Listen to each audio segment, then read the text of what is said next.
내가 서리라. 그 위에 내가 서리라.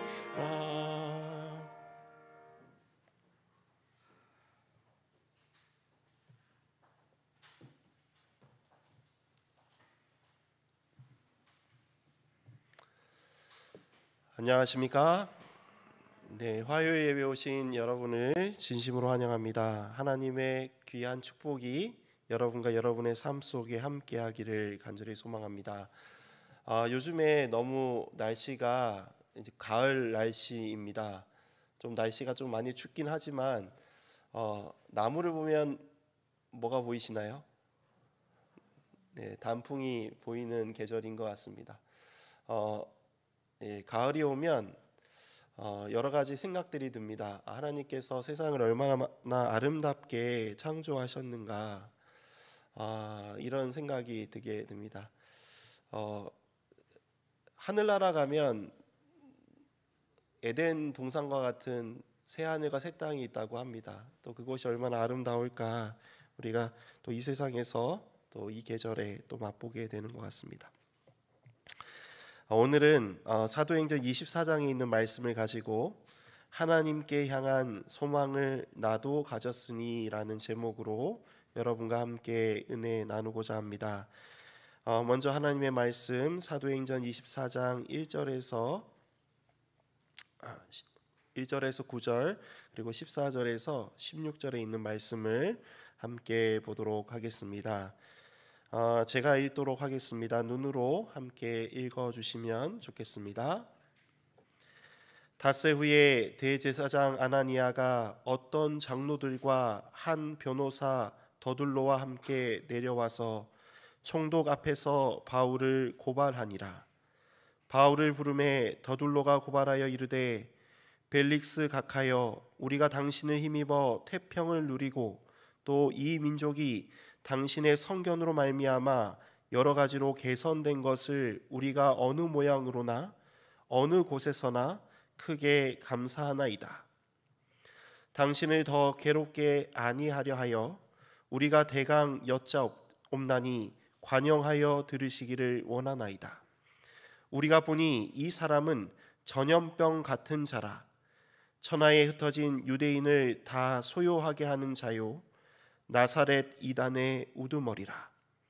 그가 또 성전을 더럽게 하려 함으로 우리가 잡았사오니 7절 없음. 8절입니다. 당신이 친히 그를 신문하시면 우리가 고발하는 이 모든 일을 아실 수 있나이다 하니 유대인들도 이에 참가하여 이 말이 옳다 주장하니라. 14절부터 또 읽도록 하겠습니다. 이 구절은 바울의 고백입니다. 그러나 이것을 당신께 고백하리이다. 나는 그들이 이단이라 하는 도를 따라 조상의 하나님을 섬기고 율법과 선지자들의 글에 기록된 것을 다 믿으며 그들이 기다리는 바 하나님께 향한 소망을 나도 가졌으니 곧 의인과 악인의 부활이 있으리라 함이니이다. 이것으로 말미암아 나도 하나님과 사람에 대하여 항상 양심에 꺼리낌이 없기를 힘쓰나이다.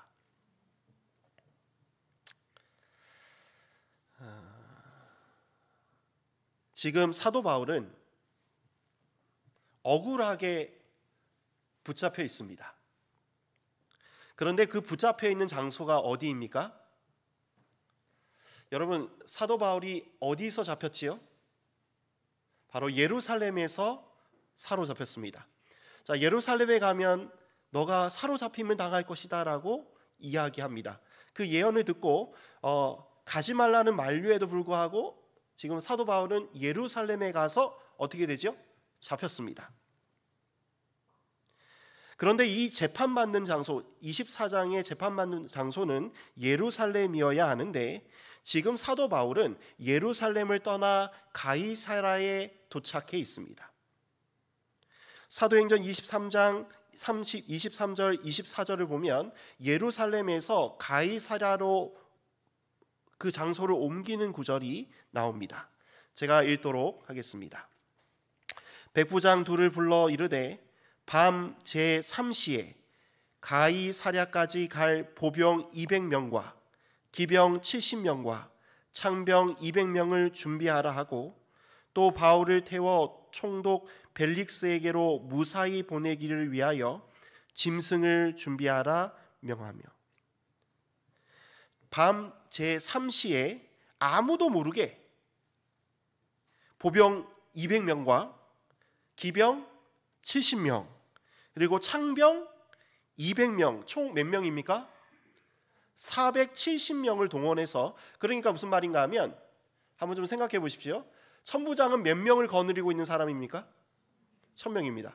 자, 그러면 예루살렘에 무슨 소란이 일어날 것을 예상하고 병력을 1000명을 다 움직일 수 있나요, 없나요? 그래서 530명을 두고 거의 절반이 되는 숫자를 지금 누구를 호위하면서 가이사랴까지 이동하게 합니까? 바로 사도 바울을 호위하면서 가이사랴로 이렇게 옮기게 됩니다. 왜 천부장이 자신의 병력 50%를 사용하면서까지 이 일을 행하게 되었는지에 대한 이유가 사도행전 23장에 나옵니다. 사도행전 23장 12절에서 14절을 보면 그 이유가 나오는데요. 날이 샘에 유대인들이 당을 지어 맹세하되 바울을 죽이기 전에는 먹지도 아니하고 마시지도 아니하겠다 하고 이같이 동맹한 자가 몇 명이에요? 40여 명이더라. 대제사장들과 장로들에게 가서 말하되 우리가 바울을 죽이기 전에는 아무것도 먹지 않기로 굳게 맹세하였으니 이제 너희는 그의 사실을 더 자세히 물어보려는 척하면서 공회와 함께 천부장에게 청하여 바울을 너희에게로 데리러 내려오게 하라. 우리는 그가 가까이 오기 전에 죽이기로 준비하였노라 하더니. 자, 어떤 일이 있었습니까? 예루살렘 공회 때 이 사람들이 결심합니다. 내가 누구를 죽이겠다? 바울을 죽이겠다 해가지고 내가 단식 먹고 마시지 않고 바울을 죽이기까지 나는 아무것도 먹지 않고 누구를 죽이기로 최선을 다하겠다는 거예요.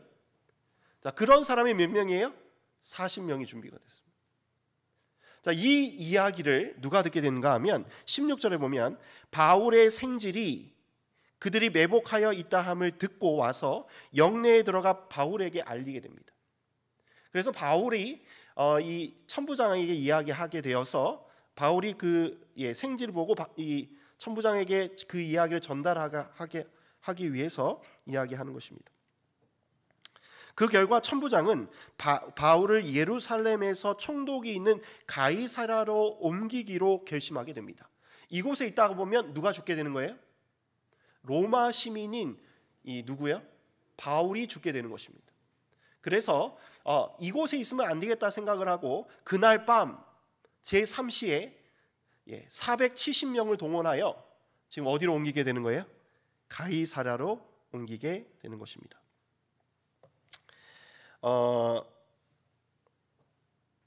근데 가는 길에 뭐 타고 갑니까?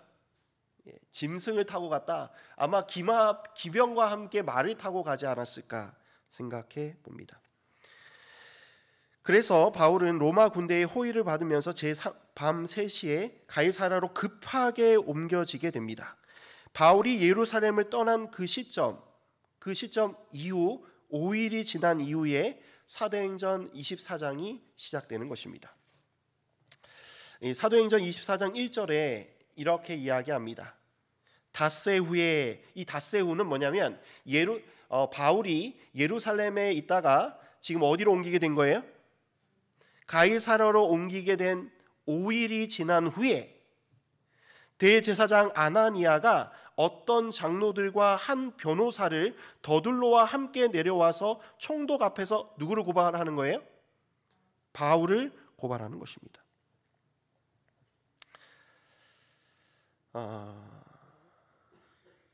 대제사장 아나니아가 누구를 데리고 등장합니까? 장로들과 그리고 변호사를 데리고 누구에게로 가는 거예요?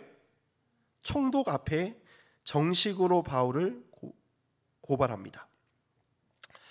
사랑하는 성도 여러분, 대제사장은 어디에 있어야 하는 사람입니까? 바로 예루살렘에 특별히 하나님의 성전을 지키는 사람이었습니다.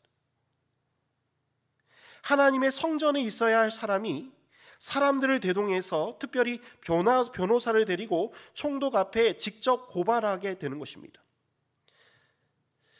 예루살렘에서 가이사랴까지는 약 몇 킬로 정도 되는가 하면 한 104킬로 정도 된다고 합니다. 여기 그림을 보시면 여기 지금 예루살렘이 있죠. 예루살렘에서 지금 어디로 가는 거지요? 가이사랴 이렇게 있습니다. 자, 거기까지 이렇게 가는데요. 자, 예루살렘은 어디에 있냐면 산꼭대기에 있습니다. 특별히 예루살렘 성전은 이삭이 아브라함이 이삭을 번제를 드렸던 장소입니다. 그러니까 높은 산 꼭대기에 예루살렘이 있는 거예요. 근데 거기서 104km를 내려가지고 걸어서 지금 어디로 가는 거예요? 가이사랴까지 가는 것입니다. 상당히 험하고 여정이 먼 길이었습니다. 자, 오늘날로 말하면 여기서 어느 정도까지 가야 한 100km 정도 될까요? 제가 이게 찾아봤습니다. 제가 이 내비게이션으로 찾아봐서 한 100km 되는 지점이 어딜까 막 찾아보다가 보니까 인제쯤 가야 100km 정도 되더라고요. 그러니까 무슨 말인가 하면 지금 여기 있는 대제사장이 인제까지 가는 겁니다. 그러니까 보통 일이에요? 보통 일이 아니에요?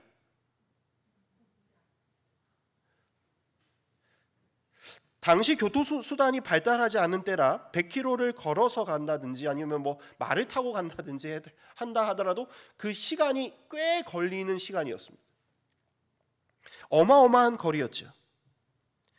산 꼭대기에 있는 예루살렘 성전을 지키는 대제사장이 해변에 있는 항구 도시인 가이사랴까지 장로들과 함께 직접 왔다는 것은 총독에게 있어서 매우 중요한 사실이라는 것을 반증하는 사건으로 흔한 일이 아니라 매우 특별한 사건임을 이야기하고 있는 것입니다. 즉 총독에게 지금 이 사태가 얼마나 심각하게 받아들이고 있는지에 대하여 표현하고 있는 것입니다. 마치 예수님을 죽이기 위하여 모든 수단과 방법을 가리지 않고 죽이려고 하는 대제사장과 서기관들의 모습과 마찬가지로 바울을 죽이기 위하여 대제사장과 장로들이 함께 내려와서 바울을 고소하고 참소하는 것입니다. 그래서 보통 일입니까? 보통 일이 아닙니까? 보통 일이 아니에요. 그래서 총독이 바울을 부릅니다.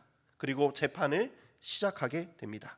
2절에 보면 이 벨릭스가 바울을 부릅니다. 바울을 부르매 이때 한 사람이 등장합니다. 자, 이 사람은 누군가 하면 더둘로라는 사람입니다. 자, 한번 따라해 볼까요? 더둘로. 자, 이 사람은 변호사입니다.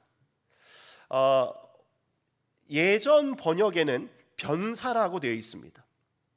변호하고 그리고 말을 잘하는 사람이라는 표현을 가진 단어로 쓰여져 있는데요. 이 사람은 대제사장과 장로들의 변호사로서 법정에서 로마의 풍습에 정통하여 로마 법적 절차를 따라 바울을 고소하는 유대교와 로마법에 대한 해박한 지식을 두루 갖춘 뛰어난 언변을 구사할 줄 아는 사람이었습니다. 그러니까 특별히 이는 헬라어도 말할 수 있고 그리고 뭐도 말할 수 있는 거예요? 히브리어도 말할 수 있는 하나의 정말 뛰어난 언변가였습니다. 그는 바울이 로마법상 그를 죽일 수 없음을 알고 이를 정치적으로 풀려고 하였습니다. 바로 벨릭스 총독을 설득하여 바울을 죽이기로 결심합니다. 자, 한번 볼게요. 어떤 말로 이 변호사가 바울을 죽이려고 하는지 한번 좀 살펴보도록 하겠습니다. 자, 한번 볼게요. 자, 한번 제가 읽도록 하겠습니다. 벨릭스 각하여, 우리가 당신을 힘입어 태평을 누리고 또 이 민족이 당신의 성견으로 말미암아 여러 가지로 개선된 것을 우리가 어느 모양으로나 어느 곳에서나 크게 감사하나이다. 자, 먼저 더블로는 벨릭스 보고 뭐라고 이야기합니까?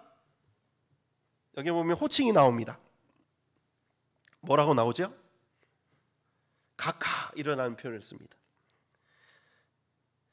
오늘날로 말하면 존경하는 재판장님과 같은 상의의 표현인데요. 지금 뭐라고 이야기하는가 하면 이 더둘로가 당신은 지금 어떤 위치에 있는지를 알아야 합니다라고 이야기합니다. 당신은 무슨 위치에 있어요? 각하라는 위치에 있음을 이야기하는 것입니다. 당신은 총독 각하입니다.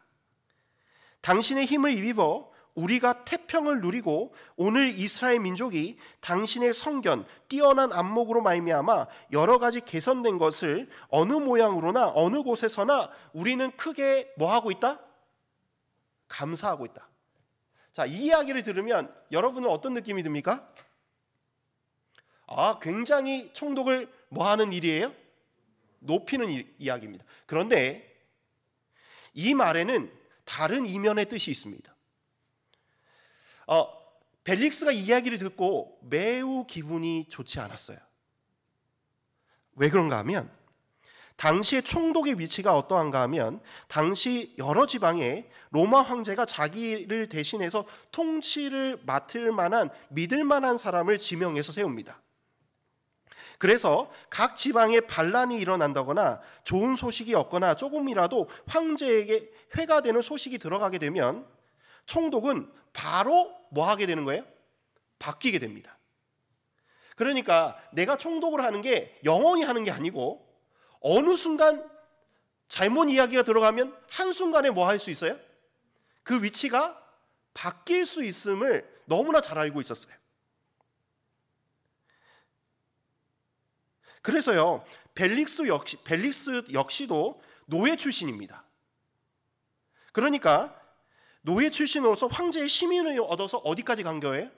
총독의 자리까지 갔습니다. 그러니까 이 말은 무슨 뜻인가 하면 어떤 자격이나 어떤 출신이나 어떤 그런 요건이 있어야 총독이 되는 게 아니라 황제의 눈에 딱 들기만 하면 그 사람은 뭐가 되는 거예요?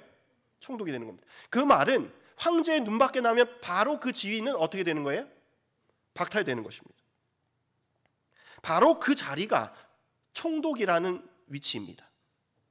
그런데 더둘로가 벨릭스에게 지금 태평을 누리고 있습니다 라고 하는 말은 베레스 당신에게 있어서 지금 태평을 누리고 있는 것은 이스라엘 민족이 당신을 받아주어 그런 것이지 우리가 반대하면 어떻게 될지 모른다는 것입니다. 그러니까 지금 당신에게 좋은 평판, 지금 평판이 되고 있는 것은 그 평판을 우리가 만들고 있다는 것입니다. 그러니까 우리는 어디에서나 어느 곳에나 당신을 감사하고 칭찬하고 있다, 이 얘기를 하고 있는 것입니다. 그러니까 이번에는 당신이 누구 편이 되어야 된다? 우리 편이 되어야 된다. 또한 당신은 성견이 있다고 말한 이유는 이 법정은 법리적인 판단을 내리는 것이 아니라는 거예요. 이 문제는 정치적으로 해석해야 합니다. 당신은 성견이 있으므로 이 자리까지 왔고 성견이 있으므로 이 문제를 법리적인 해석이 아니라 무슨 해석으로요? 정치적인 해석으로 판단해야 합니다라고 이야기하고 있는 것입니다. 당시 이스라엘 총독은 매우 자주 바뀌는 자리였습니다. 왜냐하면 이스라엘의 민족주의 때문에 계속해서 반란을 일으켰기 때문에 심지어 나중에는 로마 군대가 와서 예루살렘을 멸망시키는 그러한 도시였습니다. 그러니까 이스라엘 총독은 매우 불안한 자리였어요. 왜 그런가 하면 시도 때도 없이 지금 로마를 향하여 뭐 하는 거예요? 반란을 일으키니까 총독이 이스라엘로 지정이 되면 좋은 자리일까요? 나쁜 자리일까요? 별로 안 좋은 자리입니다. 기피 자리입니다. 언제 자신의 위치가 잘릴지 모르는 위치였기 때문에 벨릭스도 더둘로가 말하는 거 하는 뜻이 무엇인지 알았어요. 그런데 더둘로가 이렇게 말하는 데 있어서 벨릭스가 정직하고 그리고 하나님의 뜻대로 하는 충직한 사람이었으면 그렇게 하지 않았을 텐데 이 벨릭스의 성격과 그의 품성도 연관이 되어 있었어요. 이 벨릭스는요, 노예 출신으로서 자유민의 신분을 얻어 유대의 총독 자리까지 오른 입지적인 인물이었습니다. 이 역사가 요세푸스의 기록에 의하면 벨릭스는 자신의 비위에 거슬리는 사람을 제거하기 위하여 암살까지 시키는 정말 잔인한 인물이었다고 합니다. 또한 총독의 지위를 위하여 뇌물과 여자를 탐하는 탐욕스러운 인물이었다고 기록하고 있습니다. 그리고 역사가 타키투스는 벨릭스가 노예의 마음을 가지고 왕의 권세를 휘둘렀던 인물이라고 평가합니다. 자, 무슨 마음을 가지고요? 노예의 마음을 가지고 무슨 권세를 누렸어요? 왕의 권세를 누렸다고 합니다. 벨릭스 이후에 몇 년 뒤에 유대를 다스렸던 알비뉴스 총독도 벨릭스가 뇌물을 받고 심지어 반란에 감행했던 죄수를 돈을 받고 풀어주었다는 것을 이렇게 불평하였다는 그런 것도 기록되어 있습니다. 그만큼 이 벨릭스는 정치적이고, 벨릭스는 뭐한 사람이에요? 자기의 이익을 위하여 어떤 수단과 방법을 동원하는 사람이었습니다. 그런 정치적 성격을 지닌 벨릭스에게 지금 더둘로는 바울의 문제를 법리적인 문제가 아니라 무슨 문제로 해결하라는 거예요? 정치적인 문제로 해결하라고 이야기하고 있는 것입니다. 그러면서 이렇게 이야기합니다. 자, 한번 볼게요. 당신을 더 괴롭게 아니하려 하여. 자, 이 말에 탁 들었을 때 무슨 뜻을 들었을까요? 공식적으로 협박하는 것입니다. 이거 안 들어주면 너 더 괴롭게 우리가 할 수 있어 라는 표현입니다. 그래서 우리가 대강 여짜옵나니 관용하여 들으시기를 원하이다. 그러면서 이렇게 이야기합니다. 자, 5절입니다. 우리가 보니 이 사람은 어떤 사람 같아요? 전염병 같은 자라. 여기서 보면 이 본이라는 단어는 휴릭스코라는 단어를 썼는데요. 이 말은 우리가 실제로 보다라는 뜻이 아니라 실제적으로 어떤 의미를 가지고 있냐면 우연히 발견하다, 우연치 않게 보다라고 이야기하는 것입니다. 우리가요, 우연치 않게 보다 보니 이 사람은 어떤 사람이에요? 전염병 같은 사람입니다. 이렇게 이야기합니다. 천하에 흩어진 유대인을 다 뭐하는 사람? 소요. 자, 이 말은 뭐냐면 반란하고 선동하는 사람입니다 라고 이야기하는 것입니다. 그러니까 이 사람을 가만히 두면 된다, 안 된다? 안 된다는 것입니다. 그리고 나사렛 이단의 우두머리라. 그리고 6절입니다. 자, 이 구절 되게 의미심장합니다. 한번 볼까요? 자, 우리 한번 다 같이 한번 읽도록 하겠습니다. 시작. 그가 또 성전을 더럽게 하려. 자, 이 말은 무슨 뜻인가요? 더럽게 했다는 말이에요? 더럽게 하려고 했다는 거예요? 제가 있다는 말이에요? 제가 없다는 말이에요? 이 사람이 성전을 더럽게 한 건 아니에요. 그런데 우리가 얼핏 보니까 성전을 더럽게 하는 것을 우리가 뭐 하였다? 자왔다 이렇게 하는. 그러니까 법리적으로는 이 사람을 구속하고 사형시킬 제목이 돼야 안 돼요? 안 돼요. 그러면서 우리가 잡았사오니 하고요. 자, 보세요. 7절입니다. 자, 한번 볼게요. 7절은 절이 있어요, 없어요? 여기서 묵음입니다. 여기서의 침묵은 많은 것을 말하고 있습니다. 무엇을 의미할까요? 8절입니다. 그 의미가 8절에 나옵니다.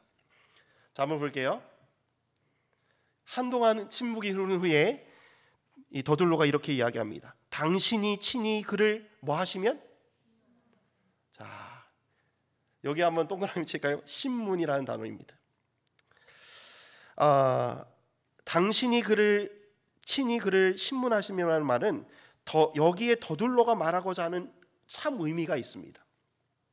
당시 신문이라는 것은 고문하고 죄를 실토할 때까지 채찍질하고 그를 뭐 하는 거예요? 고문하는 것입니다. 그러니까 뭐냐면 죄인이 될 때까지 뭐 하는 거예요? 신문하는 거예요. 그러니까 당신이 직접 신문해서 그를 뭐 해달라는 거예요? 죽여달라는 것입니다. 지금 더둘로는요, 현란한 세치어로 지금 벨릭스를 들었다 놨다, 높게 뛰었다가, 그리고 살짝 얼렸다가 협박했다가 당신은 아무것도 아니다 그러면서 원래 자신의 의도를 이야기하는 것입니다. 여러분, 벨릭스는 어떻게 했을까요? 사도행전 24장 22절을 보면 이 벨릭스는 이 어려운 문제를 이렇게 해결합니다. 우리 한번 다 같이 읽도록 하겠습니다. 시작. 이 벨릭스가 이 도에 관한 것을 더 자세히 아는 고로 연기하여 이르되 천부장 루시아가 내려오거든 너희 일을 처결하리라 하고, 이 벨릭스는요 이 문제를 정치적으로 해결합니다. 나는 그때 없었으니 그때 일을 잘하는 천부장 루시아가 내려오면 그 루시아가 이 문제를 판단해 줄게 라고 하고 그 재판을 뭐 하는 것이죠? 연기하게 됩니다. 사랑하는 성도 여러분, 왜 제가 이런 이야기를 이렇게 설명해 드릴까요? 여러분, 이 사건을 보면서 여러분은 어떤 생각이 드십니까? 너무 정치적이고요. 어떤 목적을 이루기 수단과 방법을 이루지 않는 모습들을 봅니다. 그거는 정치인이거나 아니면 교회 지도자나 상관없이 치열하게 자신의 목적을 이루기 위해서 뭐 하는 거예요? 인간적인 수단과 방법들을 사용하고 있음을 보게 됩니다. 이런 가운데 바울은 어떻게 대처하였을까요? 바울은 어떤 자세로 이 상황에서 어떤 태도를 취하면서 살았을까요? 사도 바울은 이 문제를 인간적으로 풀려고 하지 않았습니다. 하나님을 향한 소망으로 이 문제를 풀려고 하였어요. 제가 오늘 여러분에게 전하고 싶은 메시지입니다. 사도행전 24장 14절에서 16절에 있는 말씀이에요. 이 첨예하고 정치적인 의견들이 오가는 그 사이 속에서 바울이 이 가운데서 고백한 가장 핵심적인 태도입니다. 한번 좀 제가 읽도록 하겠습니다. 그러나 이것을 당신께 고백하리이다.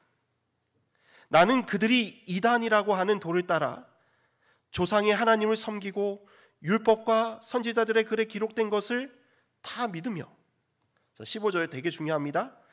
그들이 기다리는 바 하나님께 향한 소망을 나도 가졌습니다. 자, 정치적인 문제로 치열하게 다투는 현장 가운데 바울은 그 정치적인 것을 보는 것이 아니라 믿음의 선조들이 가졌던 그 소망, 하나님께 향한 그 소망을 나는 가지고 있었다라고 표현을 합니다. 이 소망이 어떤 소망인가 하면 의인과 악인의 부활이 있으리라 함이니이다. 여러분, 바울이 가진 소망이 있었는데 그 소망은 무엇인가 하면 하나님께서 이 땅에 오실 때 의인과 악인을 부활시켜서 뭐 하시는 장면이에요? 심판하는 날이 있음을 이야기하고 있는 것입니다. 자, 16절입니다. 우리 한번 다 같이 읽도록 하겠습니다. 시작. 이것으로 말미암아 나도 하나님과 사람에 대하여 항상 양심의 꺼리낌이 없기를 힘쓰나이다. 자, 이 말은 무슨 말인가 하면 하나님께 향한 소망, 즉 의인과 악인의 부활이 있다는 것, 이것으로 말미암아 나는 하나님과 사람에 대하여 항상 양심의 꺼리낌 없이 행하였습니다라고 고백하는 것입니다. 나는 나중에 하나님 앞에 심판을 받을 사람이기 때문에 나는 하나님과 사람 앞에서 항상 양심을 따라 거리낌 없이 행하였다고 고백하는 것이에요. 사랑하는 성도 여러분, 세상은요 더둘러처럼 대제사장과 장로들처럼 수단과 방법을 가리지 않고 정치적으로 인간적인 방법으로 우리를 무너뜨리려고 할 때에 우리는 이때 바울처럼 하나님께 향한 소망을 가지고 우리는 바로 서야 할 것입니다. 그 결과 어떻게 되었을까요? 뭐죠? 그 정치적이고 세속적이었던 벨릭스가 누구 편을 들어주는 거예요? 바울 편을 들어주는 것입니다. 사랑하는 우리 이문동교회 성도 여러분, 여러분과 저는 하나님께 향한 소망을 가졌습니까? 바울의 입장에서는 매우 억울했을 것 같아요. 고발하는 내용을 보면 죄가 있어요, 없어요? 없는데도 불구하고 갇혀 있습니다. 그렇게 억울한 상황 가운데 그는 하나님께 향한 소망을 가지고 이야기했다라는 것을 우리는 볼 수 있는 것입니다. 사랑하는 성도 여러분, 우리는 하나님을 향한 소망을 가지고 살아가야 합니다. 이 소망은 재림의 소망과 연결됩니다. 예수님께서 이 땅에 오실 때에 의인과 악인을 구별해 놓으실 거라고 이야기합니다. 우리는요, 이 땅에서 설 사람이 아니라 하늘에서 설 사람들입니다. 그렇기 때문에 바울은 이렇게 고백하는 것입니다. 나는 하나님과 사람 앞에서 양심을 따라, 저번에 지난번 우리 설교 때 양심이 뭐라고 했지요? 하나님과 함께 보는 것, 하나님과 함께 행하는 것, 하나님과 함께 살아가는 것을 이야기합니다. 나는 하나님 앞에서 그렇게 살아갔다라고 고백하는 것입니다. 세상이 어떤 수단과 방법을 사용하든 상관없이 나는 하나님 앞에 양심을 따라 하나님의 방법대로 살아갑니다라고 고백하는 것이에요. 오늘 이것이 마지막 살아가는 우리들에게 있어서 꼭 필요한 태도라고 생각하는 것입니다. 수일 후에 바울에게 감동받은 벨리스가 그의 아내 드루실라와 함께 와서 바울의 예수님 이야기를 듣고자 합니다. 한번 좀 보도록 하겠습니다. 한번 보겠습니다. 여기 보면 재미있는 표현이 나옵니다. 수일 후에 벨릭스가 그의 아내 유대 여자 드루실라와 함께 와서 바울을 불러 그리스도 예수를 믿는 도를 뭐하였다? 들었다. 자, 여기 보면요, 되게 재밌는 표현이 나오는데요. 벨릭스가 누구와 함께 가는 거예요? 아내 드루실라인데요. 이 벨릭스가 나이가 많은 사람이었고요. 이 드루실라는 16세 정도 되는 그 여인이었는데 벨릭스가 이 드루실라는 원래 결혼했던 여자였습니다. 그런데 유혹해가지고 이혼하게 돼서 그렇게 이렇게 결혼을 맺은 사람입니다. 자, 이 두 사람이 지금 예수님에 대한 이야기를 듣고자 하여 그를 불렀어요. 자, 한번 볼게요. 25절 한번 제가 읽도록 하겠습니다. 바울이 의와 절제와 장차 오는 심판을 뭐하였다? 여기 되게 재밌는 표현이 나옵니다. 바울이요, 예수님에 대한 도를 전할 때에 제일 먼저 전하는 것은 의입니다. 이 의는 믿음으로 말미암는 의, 예수님으로 말미암는 의를 이야기하고, 두 번째는 뭘 전했어요? 절제를 이야기합니다. 그리고 마지막으로는 뭐예요? 장차 오는 뭐예요? 심판. 아까 말한 하나님께 향한 소망이 바로 장차 오는 심판과 연결이 되는 것을 우리는 볼 수 있습니다. 그것이 강론하게 되어서 벨릭스가 뭐하게 된 거예요? 두려워하여 대답하되, 자, 이때 이 마음을 듣고 두려운 마음이 듣고 회개하면 되는데 여기서 그 기회를 놓치게 됩니다. 지금은 가라. 내가 틈이 있으면 너를 부르리라 하고 그를 떠나보냅니다. 벨릭스는 그리스도를 믿을 뻔하였다가 이렇게 놓치게 된 사람으로 이제 결론 짓게 되는데요. 이 일이 있은 후 바울은 왜 그렇게 했는지에 대해서 한번 보겠습니다. 한 마음은 무슨 마음을 가지고 있어요? 예수님을 믿고자 하는 마음이 있습니다. 그런데요, 26절에 보면 이렇게 표현하고 있습니다. 동시에 또 바울에게서 뭘 받을까 봐? 돈을 받을까 바라는 고로 더 자주 불러 같이 이야기하더라. 두 가지 마음이 있었어요. 하나는 하나님을 두려워하는 마음과 더불어 하나는 무슨 마음이 들었어요? 야, 너 돈 주면 뭐 할 거야? 풀어주게. 자, 바울이 돈이 있는 줄 알았어요? 몰랐어요? 알았습니다. 왜 그런가 하면 구제 헌금을, 각국에 있는 구제 헌금을 뭐 하였습니까? 모아서 가져왔습니다. 그거 주면 내가 뭐 해줄게? 풀어줄게. 그래서 27을 보면 2년이 지났다 표현을 합니다. 어디서 2년 동안 있는 것입니까? 가이사랴에서 2년 동안 갇혀 있게 됩니다.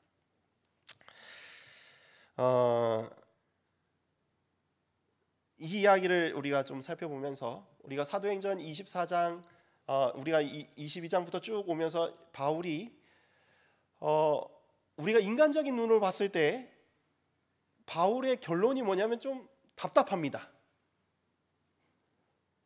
거의 2년 3년 동안 아무 일도 못합니다. 이게 하나님의 방법일까? 괜히 예루살렘 들어간 거 아닐까? 그런 고민을 했을지도 모르겠습니다. 그런데요, 바울은 절대 후회함이 없었습니다. 왜 그런가 하면 그것이 누가 원하는 일이었어요? 하나님이 원하시는 일이었기 때문입니다. 사랑하는 우리 성도 여러분, 우리가 인간적인 눈에는 이렇게 하면 빠를 것 같고 이렇게 하면 좋을 것 같습니다. 그런데 그렇게 가는 것이 아니라 하나님께 향한 소망을 가지고 하나님이 원하시는 곳으로 나아가시는 여러분과 제가 되기를 간절히 소망하며 말씀을 줄이도록 하겠습니다. 마지막 찬미 408장 부르신 후에 제가 기도하고 마치도록 하겠습니다.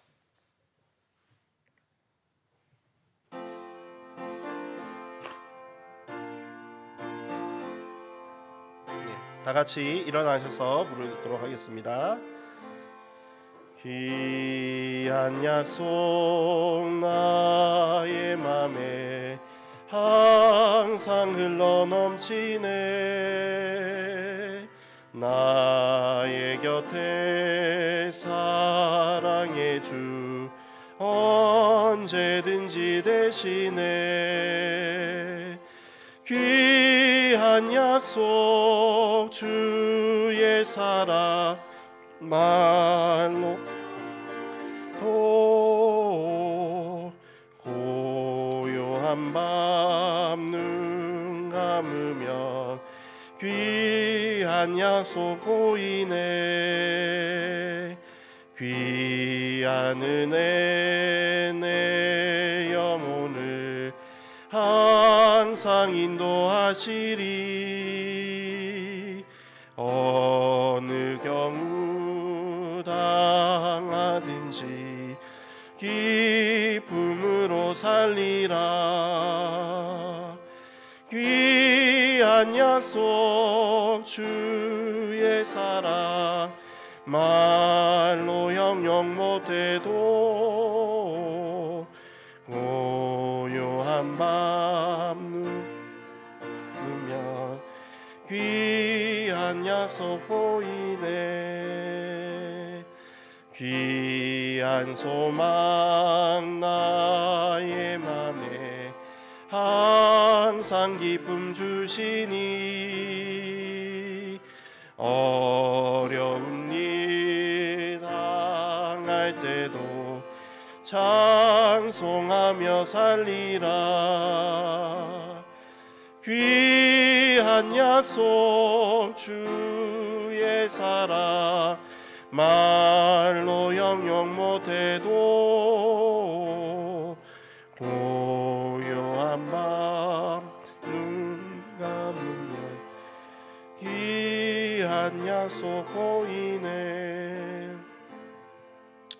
하늘에 계신 아버지 하나님, 오늘 저희들에게 바울이 가진 믿음의 선조들이 가진 하나님께 향한 소망을 우리가 알게 하시니 참으로 감사합니다. 그 귀한 소망 우리의 마음 가운데 항상 있게 하여 주옵시고, 그 소망을 가지고 어려운 일을 당할 때 늘 주님을 찬양하며 살아갈 수 있는 저희들이 되게 하여 주옵소서. 참 억울하고 어떻게 해야 할지 모르는 상황 가운데 하나님을 바라보고 의인과 악인의 부활이 있음을 알고, 그리고 장차 올 심판에 대하여 이야기한 바울처럼 우리가 저 영원한 하늘나라를 바라보고 우리가 의인 하나님께 향한 소망을 가지고 하나님께 늘 올바로 설 수 있는 저희들이 되게 하여 주옵소서. 양심의 꺼리낌 없이 하나님과 사람 앞에 늘 행할 수 있는 저희들이 되게 하여 주옵소서. 사랑이 많으신 예수 그리스도의 이름으로 간절히 기도드립니다. 아멘.